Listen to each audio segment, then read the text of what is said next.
Now, the reason you're watching this video is because you're either considering switching to Nikon Z6II, or you're contemplating whether to buy one, or maybe you have nothing else to do and you decided to stop by my channel. So whatever the reason you're watching this video for, thank you for stopping by.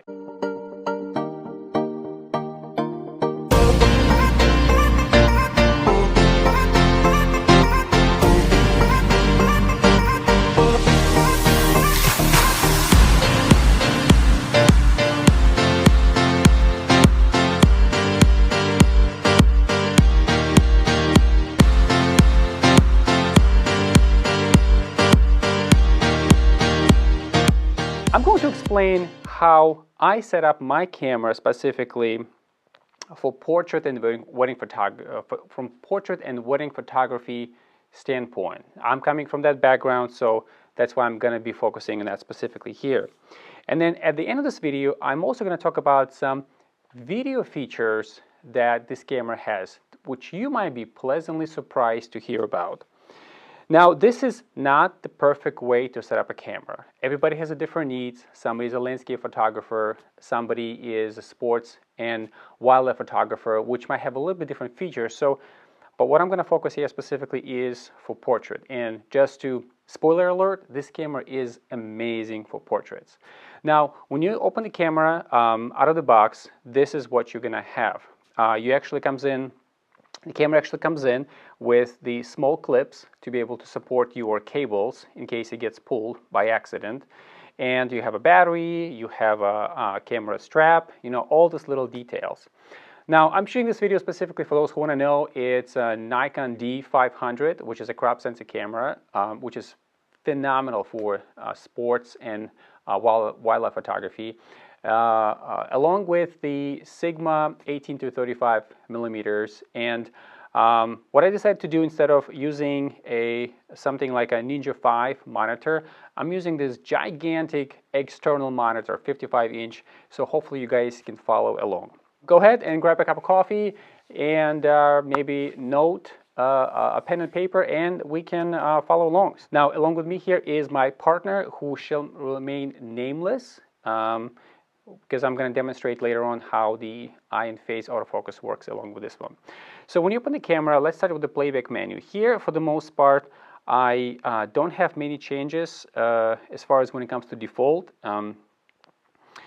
Dual format recording slot here, so depending how you're recording, whether you want to start with XQD cards or CF Express. By the way, for those who have been using XQD cards with D850 with D500, you can freely take it and put it in this camera, and it works perfectly. XQD and CF Express. Now, this camera has, as you can see, the back button right here, so I'm just going to use it from time to time, my fingers, because a touch LCD screen, I find to be very, very convenient. Now, image review, I always have to set this one to on. Rotate, toggle, on and off. I prefer to keep it on because it allows me to, when I take a picture, be able to see it in the full screen. So this is a nice feature to have. And for the most part, there's not much to go through the playback menu. So let's go next to the photo shooting menu. Now let's look at it. Now, the nice thing here is that you can actually name how you want to store your folders. So I name mine specifically as the NZ6II. And so as you can simply click on it, and the nice thing, it's as a touch display, you can just really click on it specifically what you like. So I already mine NZ6II. All right, let's go back to another part here is that if you have multiple shoots on the same day, you can actually select a folder by number or name, and then every time you have a new folder, when you kind of open your camera, turn your camera on, you will switch to another folder. So that's another nice thing to have. So you might want to use it once from time to time. File naming, primary slot card selection. So again, I shoot on XQD cards, and I use my JPEGs as a backup to the SD card, which we're going to dive in a little bit later here. Actually, this next menu right here. So RAW primary and JPEG secondary. That's how I use mine. Let's look next. Choose image area. Now you can actually choose between FX and DX, as well as a different two other modes, 1:1 and 16:9. If you're primarily shooting for, let's say, social media, and you're putting on your pictures on Instagram, actually 16:9, it's a nice way to shoot because it gives you the ability, but you can always switch whichever one you want to use. Now, in the middle of this video, I'm going to dive into the custom menu, which is, it's not as expanded as maybe let's say Fujifilm cameras, but it has a really great custom settings here, which I'm going to talk about. Fine, the quality that I usually just, if I take pictures, it's either JPEG fine or I switch again to RAW. Now, at the time this video is being recorded, it's basically between right after Thanksgiving here in the US. We still don't have support from Adobe, so for the most part, I have been shooting a JPEG for now, waiting when the RAW will be open in Adobe so I can switch to shooting RAW back again. But because when you take pictures, it has all you can see on the screen, everything appears to be the same. It's actually, I'm finding my quality and the brightness of pictures and how the shadows are, it already has a good feel for it. So, but again, you can set up image quality as you wish. Image size, always large. It's 2020. Storage is pretty cheap these days. Let's see. Compression, I keep it on 14-bit RAW. ISO settings, if you're looking to set up your settings a certain way in ISO, now this camera is already pretty good in ISO. So for the most part, I keep it on, I use the manual dials, use a manual mode here on top when I take pictures. If I need to bump up my ISO, I just do it manually again. I don't really touch this function for the most part. White balance on auto. Now this auto has a nice feature. If you dive in a little further, you will see it has 3 different menus. You have auto 0, which is keep white balance, kind of reduces the warm colors. It actually gives you a little bit of explanation. You have a keep overall atmosphere, and then you have a keep warm lighting colors. So again, depending on your feel, what you prefer. So, and then has obviously typical white balance features here, including obviously Kelvin. Depends if you shoot with Kelvin mode. Set picture control, I just keep mine on standard. Again, when you actually have a camera on and you go through different set picture controls, kind of presets, you can actually see in the fly how it changes right away for you, but I keep it standard. Now, in this camera, you can actually change to different sets. Another one is nice one is a portrait, I would say. You might want to try that. Has a nice color to it. And the other one's just kind of creative picture controls, so you might want to play with them, see if it matches your taste. Color space is always RGB. Active D-lighting, I keep it on off. I have no reason to change anything on the screen when I take a picture. Long exposure on off. Now, one thing I want to point out quickly right now is you can see there is a question mark at the bottom here, right? So bottom left. When you click on that bottom, on that question mark, it will actually give you a quick explanation what this function is supposed to mean. For some reason, Nikon does not give you that little question mark for every single feature, or maybe because they assume people already know, or if they want to know more about it, they might want to send you to their menu if you want to look it up in detail. But again, for the most part, they have this question mark that you can refer to. Vignetting control, again, that one I just kept on normal. I haven't make any changes to it. Diffraction compensation, again, this is the one that probably I just kept it on. Don't even know what it does. As you can see, the question mark disappeared. It doesn't really give you explanation exactly what it does. Auto distortion, I keep it on. Flicker reduction shooting, I keep it on off. Metering, I keep it, again, that's the matrix metering. Going back to DSLRs, these other features, spot metering and center weight metering might have been more helpful, but right now, because what you see is what you get with the camera, I just keep it on matrix metering here. Flash mode, this is the one where you can turn the flash on and off, specifically when you have on-camera flash or off-camera flash. It gives you that capability here. Flash compensation at 0. I don't mess with that. I usually use flash as needed. Focus mode, that's the one that you can change from continuous, a single, or manual focus. That's the one I usually route to my custom menu. I'll share that a little bit later. Auto area AF. Now this is a nice feature. There's quite a few features Nikon just recently added. Initially when they came out with Nikon Z6, they only had a few features. They didn't have people, and they didn't have wide area AF. Now they updated maybe a year later.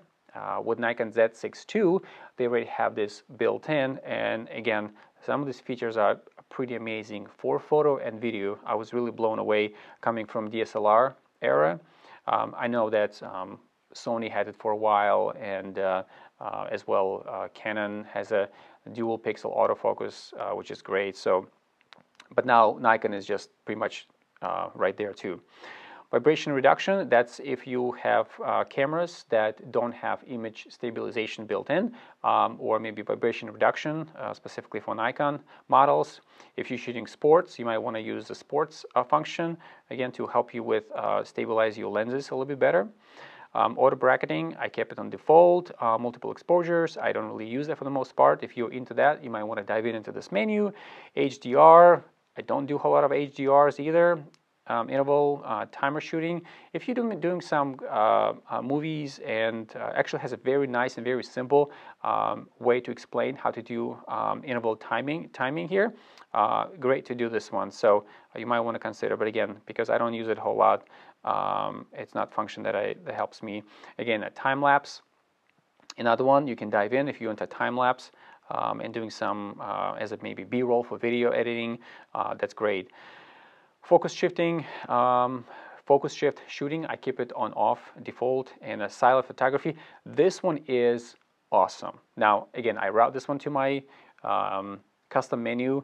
When you have it on, you don't even know you take a picture. It's so quiet. Well, when I say it's so quiet, it literally makes zero noise. So great function, silent photography here. Function. So, and that's pretty much it. So when it comes to taking pictures. Now let's go a little bit to the video shooting menu here. File naming, DSC, that actually stands for Digital Single Camera, I believe, but you can change that naming however you want to, so that when your pictures come out, it has a certain names assigned to it. Destination, again, if you do a lot of videos on 4K. I know this camera is going to be updated a little bit on to a little higher video shooting rate, but CF Express, you know, the nice thing about this one is that once I connect to my computer to upload all my pictures, it literally instantaneously, you know, you got 5 gigabytes, you got 20 gigabytes. I mean, it takes like 30 seconds, maybe a minute to upload all the pictures back to my computer. Choose image area. This one is a nice one. If for the most part I keep it on FX mode, basically full frame. If I want to get a little bit closer to my subject, I can switch to DX. So that's the function that I have as part of my custom menus for videos. Frame size and videos, you know, it's your choice really. If you're looking to do more like a film type style, you might want to shoot at 24p. If you're shooting more like a broadcasting television, that's 30p. If you want to do a lot of slow motion, you can do 120p, which this camera actually does, obviously 4K. So 60p, 100p, 120p. Now, one thing I will mention, if you want to attach your DX lenses, which I have tried that, I put in my 18 to 35 Sigma. Interesting thing, 120p and 100p disappears from the menu. Go figure. I don't know. They did this for some reason. Now, other menus pretty much remain the same. Another thing that they added here is the already slow motion in camera. Now, it has a little bit slower bit rate, I believe, but if you have the lighting done properly already, dialed in, you might actually benefit from that too, so you don't have to slow it down in the post. All right, let's move on. Movie quality, always on high. There's two modes, normal and high, always on high. Movie file type, MOV or MP4, whichever your computer works best with. I use a Mac. MOV works fine for me. ISO settings again, you can dial in. You can set it to a certain settings ahead of time. I don't use this one because I just use my regular video settings. White balance on auto, again, has very similar features as photo settings. Now, one thing I want to mention here, you can either match your settings that you use for photo shooting. Basically, you see it says right here, same as photo settings. So every time you switch from photo to video, it's going to carry over the same balance, same white balance. If you want to be very specific, you can actually set it here and it will allow you to do that as well. So I just keep my own natural light auto here. Set picture control. Now for videos, actually, I kind of like this. I actually have it kept on melancholic, which is 0.9 specifically. It doesn't really show up very well on this gigantic external monitor, but it shows up very well on camera. And I play with this video setting, set picture profile, and it actually looks pretty nice. So again, it's your taste. Active delighting, keep it on off. ISO on normal. Vignetting again on, I think it's neutral or normal. I have not changed that default function. Diffraction control compensation, I keep those the same as on my photo ones. Flicker reduction, going through this functions here, mode selections. Now, single AF, continuous AF, or full-time AF. For the most part, when I'm shooting people, I'm shooting certain scenes, I try to keep it on the full-time AF because it's constantly sort of finding something to focus on. AF area mode, now this is a great one. You have a wide area AF, which I'm going to cover in a few minutes later on.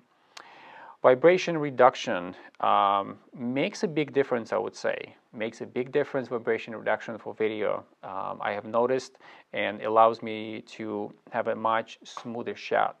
Now, there's an electronic vibration reduction, which it seems like helps in some situations, but doesn't help in others. So you might want to test it out to see what situation works for you and specific lens that you're using. Again, so this is the next one, electronic VR. I keep mine on off for the most part because I use 50 millimeter here, and now obviously this is not a stabilized lens, but I use the camera stabilization. Microphone sensitivity, it depends on the mic that you're using. You might want to adjust that. I put this one as one of my custom menus. Attenuator, now this is for audio. I don't see any reason to disable it. I keep it enabled. Basically, if I go a little higher with my voice or somebody's laughing, it's not going to peak. So I keep it on enabled. Frequency response, for the most part, I do interviews. I do with, there's a human voice coming through, so I keep it on vocal range as opposed to wide range. I think if you are outdoors, landscaping, you might want to kind of capture the ambience of the area, ambient sound. Noise wind reduction, I'm not sure why they have this function, because if you're using external microphone, you probably don't even need this one. Again, now these are my settings. If you guys have a specific way you shoot photography when it comes to portraits and weddings, please comment down below, because I would love to know how you set it, and I'm really open to ideas. This is just my way I set it, and it feels like it's working for me. But if there's some other easier functions that work just as well or maybe better, I'd love to learn, so please comment below. Headphone volumes, if you need to use that, and time code. If you do a lot of videos and you might want to sync time codes, you have that function as well. Now, custom settings. Now, this is really where a lot of meat in here, and you may not want to use all of them specifically. AF, see priority selection, I just use on the release. So this basically what it does is that it has a priority when you hit the shutter button, okay, as opposed to whenever you're just focusing, because if the subject ends up moving a little bit and you have a continuous tracking is on, it will actually focus and will give you priority to when actually you hit your shutter button. And again, if you have any questions at the bottom, you know, where you see the question mark, you can simply read through that menu. It will give you a better explanation. If I'm messing up somewhere here, guys, as of recording this video, again, I am not an expert. I'm not paid by Nikon to do this. This is just the way I interpret, the way I understand this one, these functions here. AF priority selection, focus on release. Again, I'm not sure what's the difference between these two. It must be very similar with the continuous one. Focus tracking with lock on. That basically, if you have a blocked shot on AF response, it allows you to create either more delay or more quicker focus on it. So. But I keep it mine at 0. Focus point used. Now I use honestly every other point. There's a function here where you have a, remember how like in DSLRs they had a single point that you can follow, you can move with your joystick. Now it used to be sometimes kind of slow with having a dual processors. It works relatively well, I would say. But for me, it's like if I need to move from one screen to the other or halfway through, and when I'm taking portraits, it's just easier to do every other one because it has what is it, 273 autofocus points. And I'll make a correction on the link somewhere here if I'm wrong, but I just do every other one, and it's fine for me. Store points by orientation. Again, not positive exactly what this feature does. I just kept it on off. AF activation, have it on. Again, there's a AF on button in the back here for the shutter. I keep it, and sometimes I also use the back button. So right now I'm just, you know, this function serves both purposes. So I just keep it, this function on. Limit area mode selection. Now this one gives you a list of all the area modes that you might want to use. If you're definitely not using certain ones, let's say you're only doing portraits, you might want to completely disregard and turn off the animal IF. But for now, I have kept all of them. I kept on for myself. Let's see. Low light AF. I kept this one on again. It's if you're shooting portraits somewhere in a low dim areas, low light areas, that's a good function to have keep on. Now keep in mind, this light will be pretty bright in people's faces. If you don't care about it, probably keep it on. If it's a problem and you are, let's say, located in a church, if you're doing a wedding and it's too distracting, you might want to turn that off.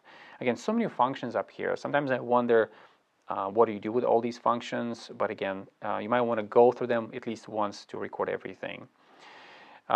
Built-in AF assist illuminator, that must be a similar one, kind of works in conjunction with the low light AF. EF step for exposure, I have set to 1/3. Easy exposure compensation to off. Center wear area, now I set this one to the upper function as opposed to the average one, just kept it as a default function. Fine-tune optimal exposure, this is, I keep it on no. Timer, you can set this one to 10 seconds. I typically, if I do portraits of me and my family, I shoot it to I set it to 3 number of shots, which is this one up here, and then I do a 10 seconds, so at least it takes 3 shots for me, but you can change the number to maybe a maximum up to 10, 9 I would say, so, but I keep mine on 3. And I do a 10-second delay. Power off and delay, so you can do, depending, if you're doing a playback, how quickly you want to see photos. Now for this video, for example, for the menus, I set it to basically no limit, infinity, because I want to make sure that my camera doesn't time out if I'm just talking and then I stop. It's going to shut off the monitor for me, so I just set it to no limit, but you can set it to, again, different time that suits you. Image review, I set it to 2 seconds. I really don't want to have my image hanging around for too long, and then, so play with that menu. Let's see another one. Maximum continuous shooting, 200 shots. You can go down. Again, if you're doing a lot of sports and wildlife, probably you might want to set yours and play with this function. I don't use a whole lot. Shutter type, now you can choose either mechanical shutter or you can use electronic shutter. Now I keep it my own auto for the most part. I don't really see a big difference unless I'm shooting somewhere in moving subjects, or I'm taking picture when I'm actually in the vehicle or driving, not actually driving, but on the passenger seat and taking pictures. But I keep mine on auto. Number of file sequence, I usually keep it on. Apply settings to live view, I have it on as well. Framing grid display, there are times I might want to keep it on because if I want to see all my grids, basically when your screen is divided, I want to say maybe 9 or 12 different areas, but I keep it off. It's kind of distracting for me usually. Focus peaking, you can choose the color and you can choose the level: high sensitivity, standard, or low. I try to keep my own standard, and I choose usually a yellow color. I found to be not as distracting as red, blue, or white. That's good for if you're shooting manually, if you switch camera to manual mode, or if you have a fully functioning manual lens, basically with an FTZ adapter. So I try to keep mine on yellow. View all in continuous mode, I have it set on. Flash sync speed, if you're shooting off camera flash, you might want to go to auto FP, but for the most part I have it set on 1/200. Exposure compensation for flash, I don't touch that. Auto bracketing, I don't do auto bracketing for manual modes, so I skip that one. Bracketing order, if you want to have kind of underexposed, overexposed, I think it has the different functions here for you. So if you're into bracketing, please take a look at it. Customize eye menu. So now this is a nice one. That's what the menu looks like when you click. There's an eye button in the back of the camera, and it will really take you through different functions. The ones that I have them set to is the set picture control, I have image quality, I have a silent photography. I want to be able to quickly switch to it if I want to take a picture quietly somewhere. Wi-Fi connection. Now I use a Wi-Fi connection just to test it out, and it feels like it works okay. It feels like it works a little bit better with SnapBridge than it used to be before. They might have made some changes to it. Now let's talk a little bit about the eye menu here specifically that I mentioned before. So the way you do is you click on kind of what you see up here, and you go to your eye menu, and these are the functions that I have them set to before.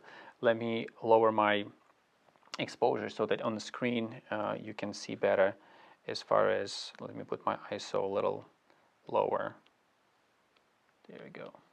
I won't make it too bright. So let's go to the eye menu and AF area mode. So now I am in a photo mode right now, and the nice thing about this one is you can either choose your auto area AF for people, okay, and if you do this, you're gonna simply see that the camera has this yellow box around person's eye, and depends as you move the camera, right, as you can see, it keeps seeing it. Now you can switch from one eye to another by simply using your joystick. Hit left or right, you're gonna do that. And but the nice thing about it is, so I either use my AF on back button, okay, to hold this one. It will continuously, you're gonna continuously focus on, or I can just use my regular release button here. Okay, so, and it will simply take picture. Here we go. Okay, so, and it shows up on the screen. Obviously, I only have it I think 2 seconds as far as a review. Now, another lovely feature that they just added to the camera is the wide area AF for people. Now, the way this one works is that you're going to see this red box show up on the screen. You can move this red box anywhere you want to, okay? But here's the thing. Whatever is in the red box, when an eye comes across within that red box, it detects it automatically. So, as you can see, if I pull my camera away, I'm just kind of focusing on the background here. As soon as I cross the face, it finds eye automatically. Now, this is an amazing feature. I don't think Canon, and I don't think Fuji or Sony has this function. Now, why I love this function? Let me explain. If you're in a wedding and you have a ton of people and all you want to do is focus on bride and groom, all you do is you select this wide area AF for people and you keep this box on the bride and groom. It will always find their eye, because if you want to have them to be the center of attention on your picture, unless if you have you want to focus on something differently, you can do this. I love this function here. Okay, it works exactly the same way in video as it works in photos. Okay, let's look at another maybe functions. For the most part, I try to keep my on continuous AF. Very rarely I switch to a single AF. Auto area AF as well. So now this is a good menu if you're just kind of looking to take a camera and go take pictures and not worry too much about, okay, what are you focusing on? You want to, you're stressing yourself out, okay, I have to focus on people, I have to, just pick this function. And, once you click on it, it actually finds things very well. As you can see, I'm moving my camera from, if I focus on the background, it focuses, kind of sees the contrast and focuses on that. If I put a person in front of me, it focuses fine. It focuses very well. You can see these little buttons here, little squares. So again, great function. I really appreciate how Nikon really dove into details with setting up the autofocus, because for me it's been the biggest thing. I love DSLRs. I love how they function. D500, D850, great cameras, absolutely great cameras. But from time to time, I was missing sharpness in my pictures, because I'm trying to focus on something. Sometimes the focus is too close, sometimes too far. But with this one, every single time, there's something about these lenses, maybe because the flange is closer with the redesign of their Z mount. I love it. I love it the way it works. So this is how it works basically. All these kind of quick menus that I have set for myself are located here. Yeah, so this is how I set up my camera. I hope if you guys have a different way that you set up your camera, I would love to learn about it. If you have a different functions that I have not covered, please let me know. I want to make my life easier when I take pictures. If you guys have any questions, put it down in the comments below. I'll be happy to answer about this camera. I absolutely love it. I had it for about 3 weeks at this point, and every time I used it, I have no complaints whatsoever, except for the menus. Some menus tend to repeat from one folder to another, but it's not a big deal. For the most part, I love and appreciate this camera. I love the LCD on top. I like how this little dials work here. I use it for the most part, mine on manual. I'll probably do another video for how to use the user settings, U1, U2, and U3. And that's it. I usually never know how to end the video, so I would say see you another time. Adios.